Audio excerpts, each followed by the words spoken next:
আম পোড়া খাবা? হ্যাঁ, কত শখ করে বলছো খাবে। বানিয়ে খাওয়াও একটু। বানাও। কেন?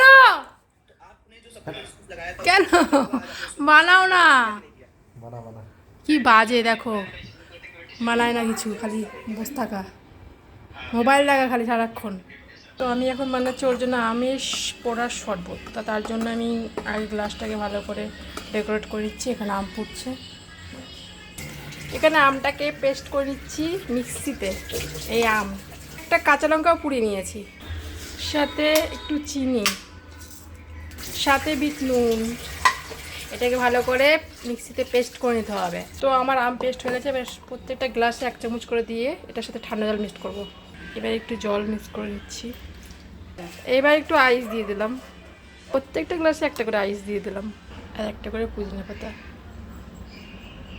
রিভিউ জানার জন্য আমি আমার হাজব্যান্ডের কাছে যাচ্ছি, খুড়িয়া হাজব্যান্ড। এই যে নাও, তুমি তো বানিয়ে খাওয়াবা না, তোমাকে খাওয়াচ্ছি আমি। কেমন হয়েছে একটু রিভিউটা জানো তাড়াতাড়ি। ভালো মন্দ যেটাই হবে সেটাই বলবো, অত আমার নাম কর দরকার নাই। হেভি হয়েছে। সত্যি সত্যি? বাহ। বাহ, সবাইকে দিয়ে দিলাটা, ঠিক আছে। চিয়ার্স পিয়া, খা। চিয়ার্স। কেমন হয়েছে? হেভি।